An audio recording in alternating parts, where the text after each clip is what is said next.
लाई चाहिँ प्रेसर छ छैन या कति छ कस्तो छ भनेर चाहिँ थाहा चाहिँ कसरी पाउने डाक्टर साहब? प्रेसर भनेको के हो र मैले यो किन औषधि खाइरहेको छु भन्ने कुरा पनि ज्ञान छैन। गरिब कन्ट्रीहरूमा प्रहलादजी 50% मानिसहरूलाई त आफूलाई प्रेसर छ भन्ने थाहै छैन। किनभने अकस्मात उसको नसा रगतको नसा फुटेर दिमागमा रगत बग्न सक्छ अथवा चाहिँ मुटुको नसाहरू फुट्न सक्छन्। आफ्नो मुटु बचाउनु छ भने प्रेसर एकदमै ठीक हुन जरुरी छ प्रहलादजी। यदि हजुरको प्रेसर आफै ठीक भयो भने यो औषधि खान जरुरी छैन। तपाईको पिसाबको जाँच, तपाईको मृगलाको जाँच, तपाईको मुटुको जाँच गराएर मात्रै औषधि सेवन गर्दिनु होला। हजुरले नियमित प्रेसर नाप्नु होला र हजुरको ब्लड प्रेसर सधैँ कन्ट्रोलमा होस् भन्ने कामना पनि गर्दछु। समाचारपार्टी.com सूचना प्रवाहको बलियो आधार। नमस्कार, पोखरा मिडिया क्लबद्वारा सञ्चालित समाचारपार्टी.com को विशेष कार्यक्रम हेरेर बसिरहनुभएका तपाईँ सम्पूर्णलाई हार्दिक स्वागत गर्दछु। म प्रहलाद चन्द्र घिमिरे, क्यामेरामा रोबर्टले साथ दिइरहनु भएको छ। धेरै लामो समय पछाडि हामी फेरि एउटा हेल्थ टिप्स लिएर उपस्थित भएका छौँ। धेरै दर्शक महानुभावहरूका कमेन्टहरू हामीले सँगालेर राखेका छौँ। सबैका कमेन्टका उत्तरहरू अवश्य हामीले दिनेछौँ। यो कोरोनाको कारण केही समय अलिकति हामी चाहिँ ग्याप बस्नु पर्यो, त्यसकारण तपाईँका कमेन्टहरू हामीले सँगालेर राखेका छौँ, स्टोर गरेर राखेका छौँ। हामीले तपाईँका ती कमेन्ट को चाहिँ उत्तर सम्बन्धित विशेषज्ञ डाक्टरसँग चाहिँ अवश्य लिएर आउनेछौँ। एकदम धेरै मध्ये मैले सँगालेका धेरै कमेन्टहरू मध्ये एकदम धेरै समस्या देखिएको भनेको प्रेसरको विषय। आज हामी यही प्रेसर, उच्च रक्तचाप या रक्तचापको विषयमा चाहिँ हामीले कुराकानी गर्छौँ। खास गरी प्रेसर के हो, प्रेसर कस्तालाई लाग्छ, युवा अवस्थामा हुने प्रेसर भनेको के हो, प्रेसर घरमै नापेर सम्भव हुन्छ, घरमै नापेर हामी बसिरहेछौँ, घरमै नापेर हुन्छ, या मेरो बाले या मेरो दाइले या मेरो अङ्कलले खाने औषधि, प्रेसरको औषधि त्यो छ भने त्यही मैले खाँदा पनि हुन्छ, के छ भन्ने विषयवस्तु कमेन्टमा धेरै आएको कारणले आज हामी यो विषयमा कुराकानी गर्न उपस्थित छौँ। Pokhara super speciality health clinic पोखराको सभागृहमा छ र वरिष्ठ मधुमेह, थाइराइड तथा हर्मोन विशेषज्ञ डाक्टर तारा कोइरालासँग हामी कुराकानी गर्छौँ। डाक्टर साहब, स्वागत छ यहाँलाई। नमस्ते प्रहलाद। लामो समय पछाडि फेरि हामी जोडिएछौँ। योभन्दा अगाडि चाहिँ जुन हामीले कोलेस्ट्रोलको या बोसोको विषयमा कुराकानी गरेका थियौँ, नेपालीहरू धेरै मोटाउन थालेछन् भन्ने कुरा त्यसले पनि पुष्टि गर्छ। अत्याधिक त्यो रुचाइएको छ त्यो भिडियो, एकचोटि मैले त्यो सम्झेँ। तपाईँलाई कस्तो फिडब्याक आइरहेको छ? एकदमै राम्रो छ। हामीले कोलेस्ट्रोलको बारेमा मात्रै होइन, डायबिटिजको भ्रमहरू, थाइरोइडको बारेमा मलाई पनि दिनहुँ धेरै बिरामीहरूबाट चाहिँ प्रतिक्रिया आइरहेको छ। एकदमै सकारात्मक प्रतिक्रिया आइरहेको छ र त्यसले हामीले पक्कै पनि यो मास लेभलमा पपुलेसन बेस्ड यो जुन सचेतना छ त्यसमा हामीले केही न केही हदसम्म हामीले चाहिँ कन्ट्रिब्युट गर्न सकेका छौँ भन्ने हामीलाई लागेको छ। जस्तो अब आजको विषयवस्तुतिर जाउँ, यो प्रेसरको कुरा। प्रेसर भने खास के हो? यो प्रहलादजी, ब्लड प्रेसर आम मानिसले एकदमै सुनेको शब्द हो। हाई ब्लड प्रेसर जुन उक्त रक्तचाप नेपालीमा भनिन्छ, यो अहिलेको रोग होइन। 15औं शताब्दी 16औं शताब्दीमा समेत मानिसहरूलाई एकाएक पक्षघात हुन जाने, एकाएक मानिसहरू बिहान सुतेका मानिसहरू बेलुका नउठ्ने र त्यस्तो हुँदाखेरि त्यति बेलाका साइन्टिस्टहरूले यो रगत बग्ने नसाहरूसँग सम्बन्धित रोग हो भनेर यसलाई पत्ता लगाइसक्नु भएको थियो र 1733 मा त सायद त्यति बेला प्रेसर नाप्ने सिस्टमै सुरु भइसकेको थियो। र सन् 1905 मा करतकोभ भन्ने हाम्रो वैज्ञानिकले जब अहिलेको हामीले प्रेसर नाप्ने जुन सिस्टम निकाल्नु भयो, त्यहाँबाट त प्रेसरको एकदमै परिचर्चा भइरहेको छ र यो एकदमै सामान्य रोग हो, तर यसलाई सामान्य रूपमा लिन हुँदैन। उक्त रक्तचाप भन्ने शब्दबाटै आफै के देखिन्छ भन्दा रगत हाम्रो नसाहरूमा बगिरहेको छ प्रहलादजी। हाम्रा आर्टेरिजहरू, त्यसलाई धमनी भनिन्छ नेपालीमा, त्यस्तो आर्टरिजहरू अथवा धमनीहरूमा हाम्रो मुटुले एकदम कन्टिन्युअस रूपमा पम्प गरेको छ। रगतलाई पम्प गरेर त्यो आर्टरीबाट रगतहरू हाम्रो सम्पूर्ण अङ्गहरूमा पठाउने काम गर्छ। रगतमा हाम्रो खानेकुरा हुन्छ, रगतमा हाम्रो प्रोटिन हुन्छ, भाइटामिन्सहरू हुन्छ र विशेष गरी अक्सिजन हुन्छ। यी सबै अङ्ग प्रत्यङ्गहरूलाई खानेकुरा पुर्याउने काम र त्यहाँबाट विकारहरू लिएर आउने काम हाम्रो रगतले गर्दछ। र यो रगतको जुन चाप छ, प्रेसरलाई नेपालीमा चाप भनिन्छ, यो रगतको चाप त धमनीमा एउटा निश्चित मात्रामा हुनुपर्दछ र जब मुटुले पम्प गर्छ त्यो बेलामा एउटा रगतको चाप हुनुपर्छ र जब मुटु रिल्याक्स हुन्छ त्यति बेला एउटा रगतको चाप हुनुपर्छ र त्यसलाई हामी सिस्टोलिक ब्लड प्रेसर र डायस्टोलिक ब्लड प्रेसर भन्छौँ। र जब कुनै पनि मानिसलाई त्यो रगतको चाप सामान्य मानिसलाई भन्दा चाहिने भन्दा धेरै हुन्छ, त्यसलाई हामी उक्त रक्तचाप भन्दछौँ। र यो उक्त रक्तचाप किन महत्त्वपूर्ण छ भन्दा प्रहलादजी, यदि कुनै पनि व्यक्तिलाई 81 त्यो प्रेसरको मात्रा एकदमै बढ्यो भने त्यसले तपाईँको धमनीहरूलाई फुटाइदिन्छ। ठुला धमनी पनि फुट्न सक्छन् र साना साना धमनीहरू पनि फुट्न सक्छन् र एक्कासी मानिसलाई पक्षघात हुने, नसाहरू फुटेर ज्यान जाने, मुटुको समस्या हुने हुनसक्छ र यदि बिस्तारै रूपमा बढिराख्यो भने पनि यसले वर्षौँपछि कालान्तरमा हाम्रो आँखाको समस्या निकाल्छ, मृगौलाहरूको समस्या निकाल्छ, पक्षघातको समस्या निकाल्छ, हार्ट एट्याक हुने मुटुको समस्या निकाल्छ र खुट्टाहरूको नसाहरूको समस्या निकाल्छ। त्यस कारणले गर्दाखेरि यसको उपचार हुन एकदमै जरुरी छ। विश्वव्यापी आँकडा हेर्ने हो भने अहिले वर्षेनी 1,40,00,000 मानिसहरू प्रेसरले गर्दा मरिराखेका छन्, मृत्यु भएको छ भने विश्वमा अहिले कम्तीमा पनि 140 करोड मानिसहरू प्रेसरबाट ग्रसित छन् भनेको सम्पूर्ण विश्व जनसङ्ख्याको 22 देखि 25% मानिसहरू यो रोगबाट पीडित छन् प्रहलादजी। र यसले संसारको हेल्थ इकोनोमीमै ठुलो प्रभाव पारेको छ। अमेरिकाको मात्रै डाटा हेर्ने हो भने त्यसमा कम्तीमा पनि $80 बिलियन प्रति वर्ष उनीहरूले प्रेसरको बिरामीको उपचार गर्न मात्रै खर्च गरेका छन्। ल हेर्नुहोस् त, यति धेरै यसले सोसियल इम्प्याक्ट पनि पारेको छ, यसले फाइनेन्सियल असर पनि पारेको छ। त्यस कारणले गर्दा यो बारेमा नेपालीहरूले बुझ्न जरुरी छ र यसलाई हामीले आजको भिडियो मार्फत केही हदसम्म सम्झाउन सकियो भने पनि प्रेसर भएका बिरामीहरूले यो के रहेछ, किन यसको उपचार गर्नुपर्ने रहेछ भन्ने बुझ्छन् भनेर आज हामी यहाँ जमघट भएका छौँ। जस्तो $80 मिलियन जुन कुरा गरियो त्यो भनेको धेरै $बिलियन, त्यो भनेको धेरै रकम हो। जस्तो विश्वको चाहिँ उच्च रक्तचाप हुने बिरामीहरूको अवस्था र नेपालको कन्डिसनको हामीले कुराकानी गर्दा हामी कहाँनिर छौँ ठ्याक्क, अनि यो यसको पनि केही प्रकार या प्रोटोकल केही त्यस्तो हुन्छ डाक्टर साहब? डेफिनेटली यो एकदमै महत्त्वपूर्ण कुरा हो। किन भन्दाखेरि पहिला पहिला कस्तो सोचियो भन्दाखेरि धनी देश र गरिब देशका मानिसहरूलाई प्रेसर हुने एकै प्रकारको हो, औषधि पनि एकै प्रकारको ठिक हुन्छ र त्यस कारणले गर्दा तिनी औषधि खानुपर्छ भन्ने जुन मान्यता थियो त्यो मान्यता अहिले के हदसम्म तोडिएको छ। र 2020मा आएर इन्टरनेसनल सोसाइटी अफ हाइपरटेन्सनले के निष्कर्षमा पुगे उनीहरू भन्दाखेरि हाई इन्कम कन्ट्री र लो इन्कम कन्ट्रीहरूको चाहिँ पहुँच, स्वास्थ्यको पहुँच, उनीहरूको सोसियल स्ट्याटस, औषधि किन्न सक्ने क्षमता, डक्टरहरूको कमी र बिरामीहरूको आफ्नै चेतनाको एकदमै धेरै फरक देखियो। गरिब कन्ट्रीहरूमा प्रहलादजी 50% मानिसहरूलाई त आफूलाई प्रेसर छ भन्ने थाहै छैन र तीमध्ये पनि जति मानिसहरूले प्रेसरको औषधि खाएका छन् कम्तीमा पनि 40% मात्रै उनीहरूको प्रेसर कन्ट्रोलमा छ भनेको 60% मानिसहरू औषधि खाँदा खाँदै पनि प्रेसरकोमा कन्ट्रोल छैन र उनीहरूलाई त कतिलाई त प्रेसर भनेको के हो र मैले यो किन औषधि खाइरहेको छु भन्ने कुरा पनि ज्ञान छैन। डक्टरले लेखिदिनु भयो र खानुभयो, यो भनेको मतलब ज्ञानको कमी छ। त्यस कारणले गर्दाखेरि अहिले 2020मा के कुरामा फोकस गरिएको छ भन्दाखेरि सचेतनामूलक कार्यक्रमहरूमा धेरै फोकस भएको छ र यो सचेतना प्रत्येक व्यक्तिवादी सचेतना होइन कि समुदायमा सचेतना, पपुलेसन बेस्ड त्यसलाई चाहिँ सचेतना दिनपर्ने भयो, पपुलेसन बेस्ड नोटिसहरू दिनपर्ने भयो भन्ने कुरा एकदमै फोकस भएको छ।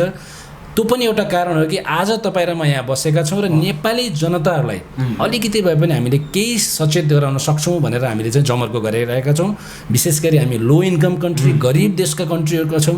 सोचे जस्तो हामीसँग उपचार पद्धति छैन, प्रेसर भयो भने पनि डक्टरकोमा भेट्न नसकिन सक्छ, औषधिहरू पनि क्वालिटीको नपाइन सक्छ अथवा पाए पनि त्यसलाई नखाइन सक्छ र बिचमा छोड्न सक्छन्। यी सबै सचेतनाको कमीले गर्दा हो र आज लाग्छ आजको यो भिडियो हेरिसकेपछि केही हदसम्म मानिसहरू सचेत हुनुहुन्छ भने। सामान्य रूपमा मलाई धेरै नजिकिया है मेरो प्रेसर बढ्छ भनेर एउटा यति कमनली हामीले प्रेसरको चाहिँ व्याख्या गर्छौँ, समाजमा त्यो पाइन्छ। हरेक चाहिँ दर्शक महानुभावहरूलाई पनि त्यो होला, साथीभाइसँग बस्दा या घरमा केटीसँग बस्दाखेरि पनि मेरो प्रेसर बढ्यो भन्ने खालको हामी पाउँछौँ। तर सरसर्ती बुझ्दाखेरि त अवस्था अलिकति गम्भीर रहेछ, बुझ्नुपर्ने रहेछ।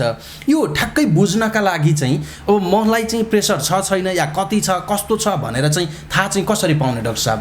प्रेसर भएका मानिसहरूलाई त कहिलेकाहीँ लक्षणहरू देखिन सक्छन् प्रहलादजी, तर हामीले डायबिटिसको बारेमा नि भनेको थियौँ कतिपय अवस्थामा जसरी सुगर बढ्दाखेरि कुनै लक्षण देखिन्नन् त्यस्तै प्रेसरहरू पनि बिस्तारै बढ्दैछ भने त्यो मानिसलाई कुनै लक्षण नदेखिन सक्छ। तैपनि प्रेसर भएका मानिसहरूलाई बढी टाउको दुख्ने, घुमाए जस्तो हुने, चक्कर लाग्ने, कानमा टुङ गरेर कराए जस्तो आवाज आउने, मुटु गाह्रो हुने, सास फेर्न गाह्रो भयो जस्तो हुने, उकालो चढ्दाखेरि धपडी हुने, खुट्टाहरू केही सुनिए जस्तो हुने, त्यस्ता समस्याहरू आउन सक्छन्। ती भनेका फेरि स्पेसिफिक लक्षणहरू होइनन्, अरू रोगमा पनि यस्ता लक्षण देखिन सक्छन्। त्यस कारणले गर्दा कुनै पनि व्यक्तिलाई प्रेसर छ कि छैन भनेर कन्फर्म गर्नको लागि त्यसले प्रेसर नाप्नै पर्ने हुन्छ। बुझ्नुभयो नि त? त्यो घरमै नाप्न मिल्छ या डक्टरबाटै आउनुपर्छ? एकदमै फर्स्ट प्रेसर चाहिँ पक्कै पनि एकदमै क्वालिफाइड हेल्थ वर्करबाट नाप्न जरुरी हुन्छ। किन भन्दा हामीले दक्ष व्यक्तिबाट नाप्न जरुरी छ। किन भन्दा नाप्न जानिएन भने पनि भएको प्रेसर पनि छुट्छ र नभएको प्रेसरलाई पनि तँलाई प्रेसर छ भनेर त्यो बिरामीलाई अनावश्यक तनाव सिर्जना हुन्छ। त्यस कारणले गर्दाखेरि यो प्रेसर नाप्ने ठाउँको पनि विशेषता हुनुपर्छ। विश्व स्वास्थ्य सङ्गठनले के भनेको छ भन्दाखेरि कुनै पनि व्यक्ति प्रेसर नाप्न आउनुभयो भने त्यसलाई अफिस प्रेसर नाप्ने भन्छ। एउटा शान्त रुम, शान्त कोठा हुनु पर्यो, हल्ला हुल्ला केही पनि नभएको हुनु पर्यो, ऊ 30 मिनट्सभन्दा अगाडि रेस्ट गरेको हुनु पर्यो, एक्सर्साइज गरेको हुनु भएन, चुरोट खाएको हुनु भएन, त्यसपछि आएर चिया कफीहरू नलिएको हुनु पर्यो, पिसाब फेरेर आफ्नो ब्ल्याडरलाई इम्टी गरेको हुनु पर्यो र शान्त रुममा 5 मिनटसम्म नचलिकन बस्न पर्यो। त्यसपछि त्यो जुन प्रेसर नाप्ने हेल्थ वर्कर जुन आउनुहुन्छ उहाँले सर्वप्रथम सिटमा बसाउनु पर्यो र यसरी भनौँ न हामीले यसरी बसे जस्तै रिल्याक्स पारामा बस्नु पर्यो र हातलाई यसरी रेस्ट गराउनु पर्यो। हातलाई झुन्डाएर अथवा माथि राखेर प्रेसर नाप्न मिल्दैन। यी त सामान्य कुराहरू मात्र छन् जुन हामीले अहिले सबै जस्तो यहीँनिर मैले ठ्याक्कै कुरा काटेँ। जस्तो डाक्टर साहब अब मेरो प्रेसर बढेछ कि भनेर सामान्य अहिले त्यतिसम्म मानिसहरूलाई चाहिँ ज्ञान छ प्रेसर बढेछ कि भनेर दौडिँदै गएर एउटा मेडिकलमा चाहिँ नाप्ने, त्यो चाहिँ अलि त्यति चाहिँ राम्रो देखिएन नि। त्यो त रङ, त्यो त एकदमै गलत हो। तपाईँ दौड्दै गएको बेलामा प्रेसर हजुरको त्यसै पनि बढिरहेको हुन्छ र कुनै पनि मान्छेले नापिदिन्छ त्यति बेला हजुरको प्रेसर बढेछ भनिदिन्छ। त्यस कारणले गर्दा मैले अघि नै भने यसरी रेस्ट गरिसकेपछि दुईटै हातमा प्रेसर नाप्नु पर्दछ र एकदमै सर्टिफाइड मेसिनहरू, स्पेसली नेपालमा हामीले युज गर्ने मेसिनहरू यस्तै हुन् प्रहलादजी। म्यानुअल मेसिनहरू हामीले नेपालमा युज गर्छौँ र कहिलेकाहीँ सर्टिफाइड छन् भने अटोमेटिक मेसिनहरू पनि युज गर्न मिल्छ र दुईटा हातमा नापिसकेपछि कहिलेकाहीँ दुईटा हातमा फरक फरक प्रेसर देखिन सक्छ र जुन हातमा बढी प्रेसर छ त्यही हातलाई चाहिँ मुख्य हात भनेर त्यसमा प्रेसर नाप्न पर्ने हुन्छ र 3 चोटि प्रेसर नाप्नुपर्छ। 2-2 मिनटको फरकमा 3 चोटि प्रेसर नापेर त्यसको एभरेज निकाल्न पर्यो। भनेको सामान्य रूपमा हेर्दाखेरि तपाईँको हामी चाहिँ कम्तीमा आफ्नो चाहिँ पिसाब फेरिसके पछाडिको 30 मिनट रिल्याक्स गरेछ शान्त ठाउँमा एकदम दक्ष होइन चाहिँ विशेषज्ञ चाहिँ गएर जाँच्यो भने त्यसले चाहिँ रिजल्ट चाहिँ बल्ल देखाउन सक्छ, म के रहेछु भन्ने कुरा देखाउन सक्छ भन्ने देखियो। सामान्य रूपमा हिँड्दै गएर या कहीँ काम गर्दै गएर या केही समय चाहिँ अगाडि कसैसँग चाहिँ केही टकराव भयो, अलिकति मन दुख्यो या केही भयो भने पनि त्यो गरेर नाप्दाखेरि त्यति रिजल्ट चाहिँ राम्रो आउने देखिएन नि डाक्टर साहब, होइन? एकदमै सही हो र कतिपय अवस्थामा यसरी नाप्दै पनि प्रेसर रिजल्ट गलत हुनसक्छ। कहिलेकाहीँ व्हाइट कोट हाइपरटेन्सन भन्छ प्रहलादजी। जो पनि मानिसहरू डक्टरकोमा आउनुभयो अथवा चाहिँ क्लिनिकमा आउनुभयो भने उहाँहरूको प्रेसर बढ्छ। करिब 30% व्यक्तिहरूलाई त्यस्तो समस्या देखिन सक्छ। त्यस्तै अर्को हुन्छ मास्ड हाइपरटेन्सन, भनेको मतलब डक्टरकोमा जाँदाखेरि अथवा अफिस भिजिटको प्रेसर नाप्दाखेरि ठिकै हो नि, तर घरमा राति सुतेको बेलामा अथवा खाना खाइसकेपछि त्यति बेला झ्याप्प प्रेसर बढ्ने समस्या हुन्छ। ती दुईटै व्यक्तिहरू खतराका सूचीमा पर्छन् र त्यस्ताको समस्याको समाधान गर्नको लागि पनि अहिलेको अवस्थामा के गर्न सकिन्छ भन्दाखेरि उहाँहरूलाई दुईटा कुरा गर्न सकिन्छ। एक त घर पठाएर दिनदिनै प्रेसर नाप्न सकिन्छ। घरमा जानुहोस्, इन्भाइरोमेन्ट राम्रो बनाएर दिनदिनै प्रेसर नापेर हप्ता दिन 10 दिनको प्रेसर नापेर रेकर्ड लिएर आउन सकिन्छ। अथवा त्यो सम्भव छ भने सबै ठाउँमा सम्भव नहुन सक्छ। यस्ता मेसिनहरू हुन्छन् प्रहलादजी, यसले 24 घण्टाको प्रेसर नाप्छ हजुर। तपाईँलाई हामीले यसलाई फिट गरेर पठाइदिन्छौँ र यसले 24 घण्टाको प्रेसर नाप्छ। यसलाई एम्बुलेटरी बीपी मोनिटरिङ भन्छ इङ्ग्लिसमा। यसले हजुरको सुतेको बेलामा, उठेको बेलामा, खाना खाएको बेलामा सबै बेलामा प्रेसर नापिरहेको हुन्छ र 24 घण्टामा हामीले एभरेज ब्लड प्रेसर हेर्छौँ।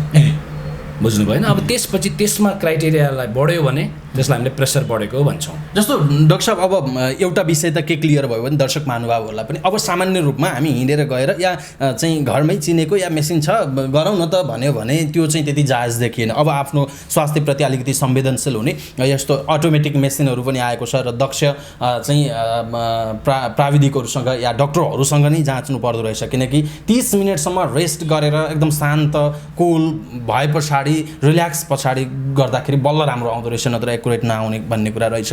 यो सँगै अब जस्तो कुनै व्यक्ति आज आउनुभयो, 30 मिनट हामीले रिल्याक्स तरिकाले चाहिँ यहाँ राख्यौँ या चेक गऱ्यौँ पठायौँ, त्यो एकचोटि नापे पछाडि पुग्यो या डाक्टर साहब के हुन्छ त्यस पछाडि? जस्तो अब त्यसपछि त्यसको मेजरमेन्ट कति आयो भन्ने कुरा हुन्छ। अब प्रेसर कति हो नर्मल भन्ने कुरा आयो। कति प्रेसरलाई हामीले नर्मल भन्ने र कति प्रेसरलाई एबनर्मल भन्ने, यसमा प्रहलादजी संसारभरि एकदमै डिबेट छ। कुनै देशले चाहिँ यो प्रेसरलाई ठिक हो भन्छ, युरोपियनहरूले एउटा प्रेसरलाई ठिक भन्छन्, अमेरिकनहरूले एउटा प्रेसरलाई ठिक भन्छन्, जापानिजहरूले अर्को प्रेसरलाई ठिक भन्छन्। यो कुराहरूलाई चाहिँ समग्रमा इन्टरनेसनल सोसाइटी अफ हाइपरटेन्सनले के निकाल्यो भन्दाखेरि अब सबै कन्ट्रीहरूले एउटा कन्सेन्ससमा जाउँ भन्ने कुरा निस्केको छ र अहिलेको अवस्थामा 2020मा के छ भन्दा यदि हामीले यसरी अघि हामीले भनेको जस्तो सम्पूर्ण विधिहरू अपनाएर कसैको प्रेसर नाप्यौँ र त्यो मानिसको प्रेसर माथिको प्रेसर 130 र तलको प्रेसर 85 भन्दा तल छ भने त्यो व्यक्तिलाई प्रेसर उक्त रक्तचाप छैन भन्ने कुरा प्रमाणित भयो र उसलाई हामीले त्यहाँबाट घरबाट बिदाई गर्न सकियो। तर यदि 130 भन्दा माथि छ भने त्यस्ता व्यक्तिहरूलाई हामीले अब्जर्भेसनमा राख्नुपर्छ। 130 भन्दा माथि र 159 सम्म छ माथिको प्रेसर अथवा तलको प्रेसर 85 देखि 79 सम्म छ भने त्यस्ता व्यक्तिहरूमा अघि मैले भने जस्तो व्हाइट कोट हाइपरटेन्सन पनि हुन सक्यो अथवा अरू कुनै समस्या पनि हुन सक्यो र त्यस्ता व्यक्तिहरूलाई हामीले वर्गीकरण गरेर कुनैलाई उपचार गरिहाल्छौँ र कुनैलाई उपचार नगरिकन पठाउँछौँ, त्यो डक्टरले डिसाइड गर्नुहुन्छ। तर यदि प्रेसर हजुरको त्यति बेला नाप्दाखेरि 160 भन्दा माथि भयो र तलको प्रेसर 100 भन्दा माथि भयो भने फेरि 1-2 घन्टापछि रिपिट प्रेसर लिएर अनि उपचार गर्न सुरु गर्नुपर्छ। अहिलेको नर्म के छ भन्दा केलाई नर्मल भन्ने भन्दाखेरि यदि तपाईँको प्रेसर माथिको 130 भन्दा तल छ र तलको 85 भन्दा तल छ भने त्यसलाई नर्मल भनिन्छ। बुझ्नुभयो नि त, त्यसलाई नर्मल प्रेसर हो। जस्तो हामीले अहिले बुझेको 120/80 भन्ने चाहिँ अलिकति त्यस्तै हो। त्यसरी बुझौँ भने अहिले अलिकति 130 लाई नर्मल भन्ने गरिन्छ र 130 देखि 139 सम्म छ र माथिको प्रेसर 85 देखि 89 सम्म छ भने त्यसलाई हाई नर्मल भनिन्छ। नर्मल त हो तर हाई नर्मल। त्यस्ता व्यक्तिहरू डक्टरको विशेष निगरानीमा बस्नुपर्ने हुन्छ र खानपिन आहार विहारमा ध्यान दिनुपर्ने हुन्छ। अघिले हामी फेरि भनौँला के खाने के नखाने भनेर। यदि हजुरको प्रेसर माथिको 140 देखि 159 सम्म छ र तलको प्रेसर 90 देखि 79 सम्म छ भने तपाईँलाई स्टेज 1 हाइपरटेन्सन भयो, तपाईँको प्रेसर भयो। तपाईँले औषधि खान पर्ने सम्भावना अति नै बढेर गयो र तपाईँले त्यसलाई औषधि खाएर हुन्छ अथवा आहार विहारमा ध्यान दिएर हुन्छ, प्रेसरलाई कन्ट्रोलमा राख्नु पर्यो।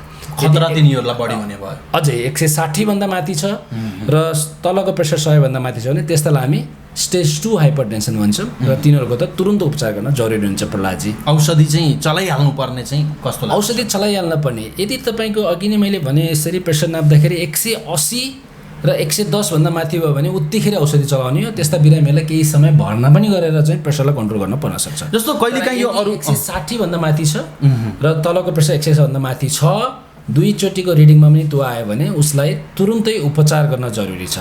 किन उपचार गर्न जरुरी छ भन्दा यदि उपचार गरिएन भने 2टा कन्सिक्वेन्स हुन्छन्। एउटा इमिडिएट अकस्मात हुने त्यसका खतरा हुन्छन्, किनभने अकस्मात उसको नसा रगतको नसा फुटेर दिमागमा रगत बग्न सक्छ अथवा चाहिँ मुटुको नसाहरू फुट्न सक्छन् अथवा त्यसले एक्कासी आँखाको नसाहरू फुटालेर आँखामा रगत जम्दिन सक्छ अथवा किडनीमा प्रब्लम गर्न सक्छ। त्यो इमिडिएट खतराबाट बच्नको लागि उपचार गर्नु पर्यो र लङ टर्म लामो समयसम्म यसरी प्रेसर भयो भने उनीहरूलाई अरू विभिन्न टार्गेट अर्गान भन्छ त्यसलाई, किडनी, आँखा, ब्रेन, हार्ट र नसाहरू, यिनीहरूलाई समस्या गर्छ र यो प्रमुख कारण हो। मैले अघि नै भने आफ्नो मुटु बचाउनु छ भने प्रेसर एकदमै ठिक हुन जरुरी छ। प्रहलादजी, यसका लागि महत्त्वपूर्ण भनेको खानपान र जीवनशैली हो। डेफिनेटली। अब प्रेसर त बढिहाल्यो कि आत्तिहाल्नु त जरुरी छैन, किनभने कतिपय अवस्थामा दर्शकवृन्दहरू के भन्न चाहन्छु भन्दाखेरि सामान्य आहार विहारमा ध्यान दिने र आफ्नो जीवनशैलीलाई परिवर्तन गरियो भने पनि प्रहलादजी कतिपय अवस्थामा प्रेसर ठिक भएर जान्छ। जस्तै म एउटा दुईवटा कुरा उदाहरण दिन चाहन्छु। 1 नम्बरमा हजुरको प्रेसर बढिहाल्यो भने नुनलाई कम खानुपर्छ। यसले विश्व स्वास्थ्य सङ्गठनले 1 नम्बरमै राखेको छ, दिनमा 6 ग्रामभन्दा बढी नुन नखानु भन्छ। अब भनेको मतलब फेरि नापेर 6 ग्राम पुग्यो अब खान्न भन्न चाहिँ पर्दैन। हजुरले एक्स्ट्रा अलिक बढी नुन नखाइदिनुहोस्। नुन जन्ने खानेकुराहरू जस्तै ससहरू, कहिलेकाहीँ चाउचाउहरूको सुपहरूमा, अरू चाहिँ बजारमा पाइने प्याकेटिङ फुडहरूमा त्यसमा नुन हुनसक्छ, ती कुरोहरू एक्स्ट्रा नखानुहोस्। टेबलमा नुन थपेर टेबलमा नुन राखेर चाहिँ खानामाथि नुन बोर्केर खान भएन। 1 नम्बरमा त्यसरी जानु पर्यो। दोस्रो नम्बरमा हजुरले के गर्नु पर्यो भन्दाखेरि फलफुल र भेजिटेबल्सहरू, सागपात, तरकारी र फलफुलहरू प्रशस्त मात्रामा खानु पर्यो। त्यसमा पोटासियम भन्ने तत्त्व हुन्छ, म्याग्नेसियम भन्ने तत्त्व हुन्छ, क्याल्सियम भन्ने तत्त्व हुन्छ। यिनीहरूले तपाईँको प्रेसरलाई चाहिँ कम गर्न मद्दत गर्छन्, त्यसमा विशेष ध्यान दिन पर्यो। तेस्रो हजुरको मोटोपना। हजुर मोटो हुनुहुन्छ भने त्यसलाई तौललाई कन्ट्रोल गर्न पर्यो। बुझ्नुभयो नि त, यी कुराहरू एकदमै ध्यान दिनु पर्यो। चौथोमा हजुरले रेगुलर एक्सर्साइजहरू गर्नु पर्यो, नियमित व्यायामहरू गर्नु पर्यो। कम्तीमा पनि 50 दिनको 30 देखि 40 मिनट, हप्ताको 5 दिनसम्म पसिना आउने गरेर हजुरले घरभित्रै नाच्न सक्नुहुन्छ, डोरी खेल्न सक्नुहुन्छ, साइकल चलाउन सक्नुहुन्छ, दगुर्न सक्नुहुन्छ, उफ्रिन सक्नुहुन्छ, स्विमिङ गर्न सक्नुहुन्छ, गरेर आफूलाई पसिना निकालेर आफ्नो शरीरलाई चाहिँ कन्ट्रोलमा राख्न पर्यो। त्यो सँगसँगै हजुरले धुम्रपानलाई त्याग्न पर्यो, चुरोट खान बन्द गर्नुपर्छ, अल्कोहल रक्सीको जुन कुरा छ त्यसलाई मिनिमाइज गर्नुपर्छ। विश्व स्वास्थ्य सङ्गठनले केटा मान्छेलाई 2 ड्रिङ्क्स पर डे भनेको छ, त्यो भनेको सामान्य रूपमा भन्दाखेरि 1 ग्लास वाइनसम्म हो। तर त्यो पनि एसियनहरूले नखाँदा राम्रो हुन्छ भनेको छ, त्यो विदेशीहरूलाई बनाएको। एसियनहरूले सकेसम्म रक्सीहरू नखाँदा राम्रो हुन्छ। र अर्को एकदमै महत्त्वपूर्ण कुरा आएको छ प्रहलादजी, तनावबाट मुक्त हुन जरुरी छ प्रेसर भएका बिरामीहरू। र उनीहरूले विशेष फोकस के गरेका छन् भन्दाखेरि योगा र मेडिटेसनलाई। र प्रेसरको छ भने बिरामीहरूले केही समय आफ्नो शरीरलाई योगा गर्ने र मेडिटेसन गर्ने ध्यान दिन जरुरी छ। तपाईँको ब्रेनलाई रेस्ट गर्न जरुरी छ। किन भन्दा प्रेसर त हामीले अघि भन्न छुट्यायौँ 2 प्रकारका हुन्छन्। एउटा इसेन्सियल हाइपरटेन्सन भन्ने हुन्छ जसको कुनै कारणै हुन्न, बमसाँडो हुन्छ र दिमागबाट चाहिँ एउटा स्ट्रेस हर्मोनहरू र प्रेसरयुक्त प्रेसरोजेन भन्छ त्यसलाई, ती हर्मोनहरूले प्रेसर बढाइरहेका हुन्छन्। यसलाई रिल्याक्स गर्नको लागि तनावको कारणले मेडिटेसनको एकदम इम्पोर्टेन्ट यसमा छ। त्यस्तै अहिले नयाँ कुरा आएको छ एयर पोल्युसन, वातावरण, दूषित वातावरणबाट पनि बच्न पर्ने भनेर आएको छ। र त्यस्तै जाडो मौसममा प्रेसर बढ्ने पनि देखिएको हुनाले जाडो मौसममा चाहिँ प्रेसरका बिरामीहरू विशेष होसियार हुन जरुरी छ। यी मैले भनेका 5-6वटा कुराहरूमा ध्यान दियो भने पनि कतिपय अवस्थामा पर्ला चाहिँ प्रेसर आफै ठिक भएर जान्छ। र यति गर्दा गर्दै पनि हजुरलाई भएन र प्रेसर टार्गेटभन्दा बढी नै छ भने त्यति बेला बल्ल औषधिको सेवन गर्नुपर्ने हुन्छ। त्यो औषधि अब बढ्यो, डाक्टर साहबले भन्नुभएको थियो रेस्ट नै गरेर हो आधा घन्टा, अब सबै मेरो पेसाब थैली पनि खाली नै थियो, चेक गरेँ बढी नै भयो, अब के गर्ने त घरमा या छिमेकीमा अरू कसैले प्रेसरको औषधि खाइरहेछ त्यही खाइदिने या के हुनसक्छ यसको चाहिँ बढ्यो भने चाहिँ सबैलाई एउटै कमन त्यो औषधिले काम गर्छ? एकदमै महत्त्वपूर्ण प्रश्न यो हो। कतिपय अवस्थामा चाहिँ श्रीमानलाई प्रेसर बढेको छ, श्रीमानले औषधि खाइराख्नु भएको छ, श्रीमतीलाई बढ्यो भने ला खाइदे भन्नुहुन्छ। एउटै चापीले सबै ताला खोल्दैन, यो प्रष्ट हुन जरुरी छ। मानिसको उमेर, तपाईँको उमेर कस्तो छ, तपाईँको लिङ्ग के हो, तपाईँ पुरुष हो कि महिला हो, तपाईँ उमेर कति वर्षको हुनुहुन्छ, तपाईँ यङ हुनुहुन्छ कि 40 वर्षभन्दा तल हुनुहुन्छ अथवा 65 वर्षभन्दा माथि हुनुहुन्छ, 65 वर्षभन्दा तल हुनुहुन्छ, तपाईँको मुटुको अवस्था कस्तो छ, तपाईँको मृगौलाको अवस्था कस्तो छ, तपाईँको नुनहरूको मात्रा कस्तो छ, तपाईँलाई कलेजोको मात्रा कस्तो छ, तपाईँको कलेजोको काम कस्तो गरिरहेछ, तपाईँको कोलेस्ट्रोलको लेभल कस्तो छ, यी कुराहरूलाई ध्यान दिएर कुनै पनि डक्टरले एउटा निश्चित बिरामीलाई औषधि तोक्ने गर्दछन्। प्रेसरका धेरै औषधि छैनन् प्रहलादजी, 5-6 थरीका 4-5 थरीका औषधि छन्। ती पनि कस्तो छ भन्दाखेरि तपाईँलाई सुगर छ, डायबिटिज छ र प्रेसर छ भने खाने औषधि एउटा हुन्छ। यदि तपाईँलाई मुटुको रोगी छ र प्रेसर छ भने खाने औषधि अर्को हुन्छ। यदि तपाईँलाई प्रेसर छ र तपाईँको नसाहरूमा समस्या छ भने खाने औषधि एउटा हुन्छ। यदि तपाईँलाई हार्ट एट्याक भइसकेको छ अथवा प्यारालाइसिस भइसकेको छ र प्रेसर छ भने खाने औषधि एउटा हुन्छ। त्यस कारणले गर्दा यो प्रेसरको औषधि एकदम इन्डिभिजुअल हुन्छ, भनेको व्यक्तिगत हुन्छ।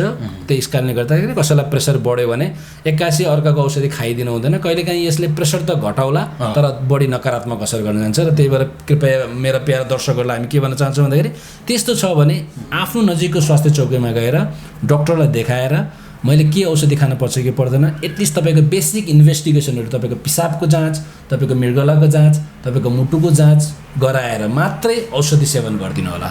अब अर्को कुरा जस्तो त्यहाँ कुनै व्यक्तिले अरू कुनै विषयसँग सम्बन्धित औषधि खाइरहेछ, अरू कुनै रोगको औषधि खाइरहेछ भने त्यो औषधिको कारणले नै प्रेसर बढ्ने भन्ने हुन्छ? ज्यादा नै महत्त्वपूर्ण प्रश्न हो यो र धेरै असर पर्छ। विशेष गरी प्रेसर नभएका व्यक्तिहरूले पनि यो बारेमा सोच्न जरुरी छ, धेरै छोरै। तर जुन मानिसहरूलाई प्रेसर छ, प्रेसरको ब्लड प्रेसरको हाईको औषधि खाइराख्नु भएको छ, यस्ता व्यक्तिहरूले कुनै पनि अरू औषधिहरू खाँदाखेरि विशेष ध्यान दिनुपर्ने हुन्छ। सामान्य प्यारासिटामोल प्रहलादजी त्यसले पनि तपाईँको प्रेसर 3 देखि 5 बढाइदिन्छ, बुझ्नु भएन? ती बाहेक तपाईँले खाने रुगाका औषधिहरू, रुगा लाग्यो भनेर हामी यतिकै काउन्टरबाट औषधिहरू खान्छौँ, यिनीहरूले पनि प्रेसर बढाइदिन सक्छन्।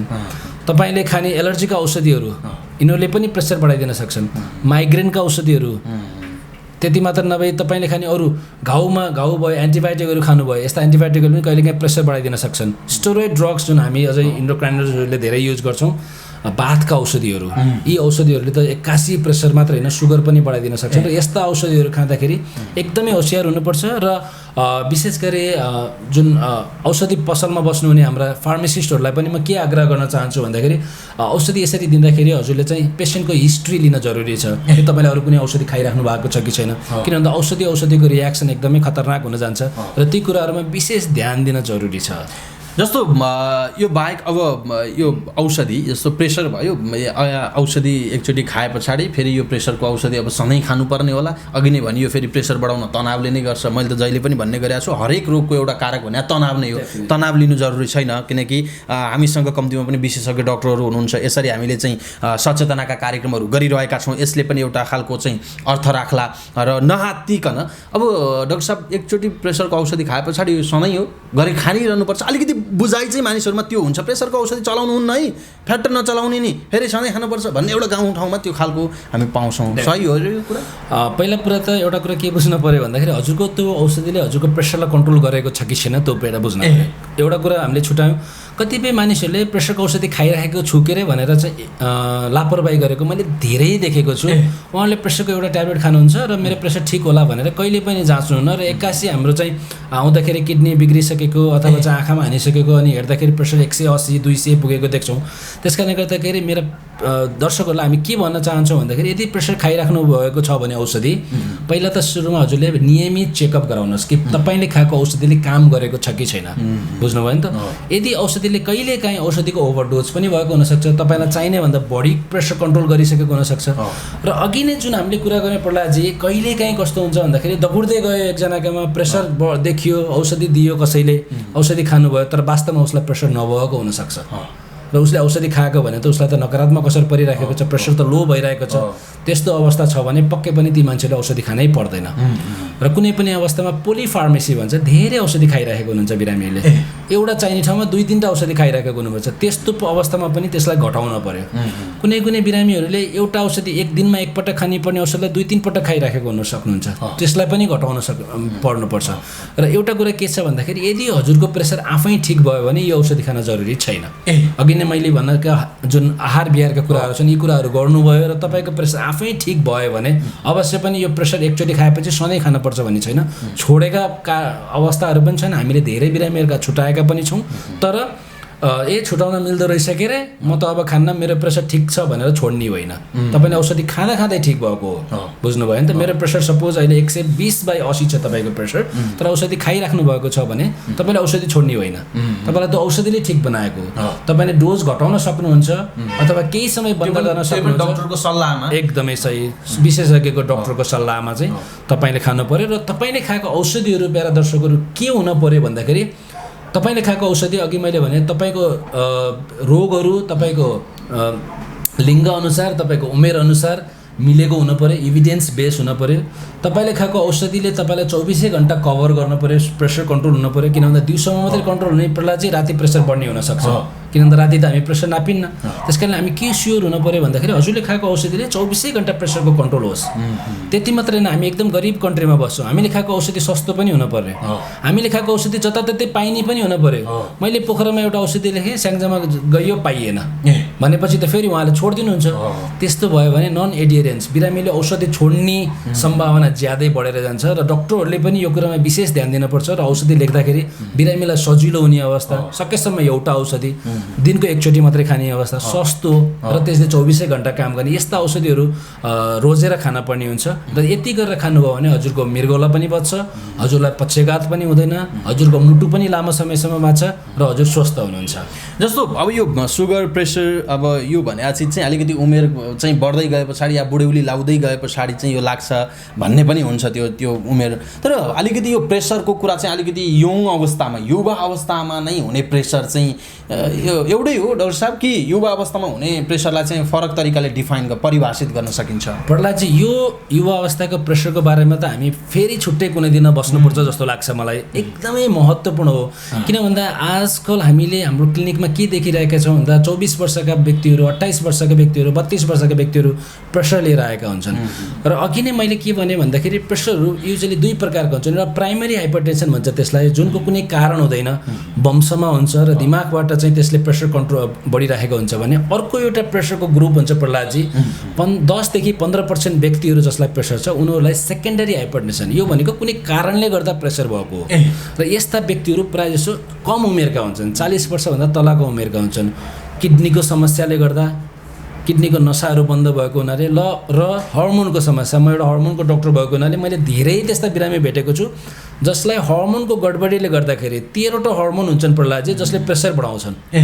13 किसिमको हर्मोनको गडबडीले गर्दाखेरि प्रेसर बढेको हुन्छ र हामीले यदि त्यो पत्ता लाग्यौँ र त्यो हर्मोनको उपचार गऱ्यौँ भने त्यस्ता व्यक्तिहरूलाई प्रेसर सधैँको लागि सन्चो हुन्छ र त्यो एकदमै जरुरी छ। अहिले विश्व स्वास्थ्य सङ्गठनले के भनेको छ भन्दा 40 वर्षभन्दा तलका व्यक्तिहरू जसमा औषधि खाँदा पनि प्रेसर एकदमै हाई भयो र छिटो छिटो अङ्गहरू ड्यामेज हुन लाग्यो, मुटु पनि सुनिन लाग्यो, आँखामा समस्या देखिन लाग्यो भने त्यस्ता व्यक्तिहरूलाई हर्मोनको कारणले गर्दा प्रेसर बढेको हुनसक्छ र त्यस्तालाई हर्मोनको स्क्रिनिङ गर्न जरुरी छ। हामीले यहाँ पनि गर्दै आएका छौँ त्यस्ता व्यक्तिहरूलाई र भेटेका पनि छौँ र त्यस्ता हर्मोनको उपचार गरियो भने ती व्यक्तिहरूलाई प्रेसर सधैँको लागि ठिक हुन्छ। त्यस कारणले गर्दाखेरि सम्पूर्णलाई म के भन्न चाहन्छु भन्दा यदि हजुर यङ हुनुहुन्छ, एकदम कम उमेरमै हजुरलाई प्रेसर देखियो भने त्यसलाई एकदमै सामान्य रूपमा नलिदिनु होला, किन भन्दा त्यो तपाईँको अरू कुनै रोगको कारणले गर्दा प्रेसर निस्केको हुनसक्छ। किडनीको नसाहरू बन्द भएर र अघि नै मैले भनेको हर्मोनको समस्याहरू, सामान्य थाइरोइडले पनि प्रेसर निस्किन्छ, क्याल्सियमको गडबडीले गर्दा निस्किन्छ र अरू विभिन्न किसिमको हर्मोनहरू। यसको बारेमा हामी फेरि कुनै दिन चर्चा गरौँला। प्रश्न उठाइदिनु भयो र यसको लागि धेरै धेरै धन्यवाद छ। यसको विषय फेरि अर्को दिन फेरि हामी कुराकानी गर्नेछौँ। हुन्छ, अन्तिममा डाक्टर साहब अब केही छ? ब्लड प्रेसर भनेको सामान्य रोग होइन, यसलाई सजिलैसँग नलिदिनु होला र डराउनु पनि पर्दैन।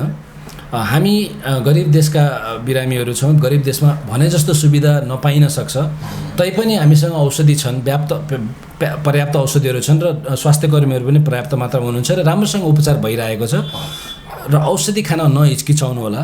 औषधि खान पऱ्यो मलाई जिन्दगीभरि भनेर चाहिँ नडराउनु होला। यसले हजुरको मृगौला बचाइराखेको हुन्छ, हजुरलाई पक्षघात हुनबाट बचाइराखेको हुन्छ, हजुरको मुटुलाई बचाइराखेको हुन्छ र हजुरलाई स्वस्थ बनाइराखेको हुन्छ।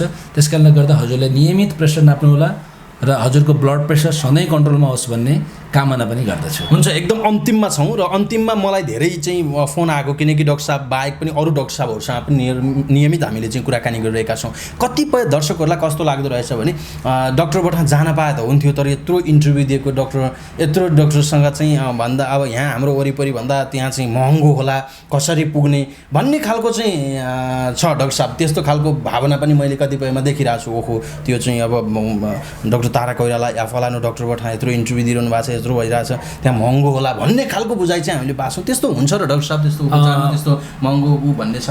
महँगो त हामी त्यस्तो छौँ जस्तो लाग्दैन, पक्कै पनि यो पनि फेरि कसैलाई महँगो लाग्न सक्छ। म मेरा दर्शकहरूलाई के भन्न चाहन्छु भन्दाखेरि हामीले बारम्बार भनिरहेका छौँ, हजुर यहाँ आउन सक्नु भएन भने पनि हजुरले हामीलाई फोन गर्न सक्नुहुन्छ। फोनमा हामी निःशुल्क परामर्श गरिदिन्छौँ, कुनै पैसा लाग्दैन। हजुरले मलाई डाक्टर तारा कोइराला भन्ने पेजमा लाइक गर्न सक्नुहुन्छ, त्यहाँ मलाई म्यासेजहरू पठाउन सक्नुहुन्छ, सकेको म रिप्लाई गर्छु।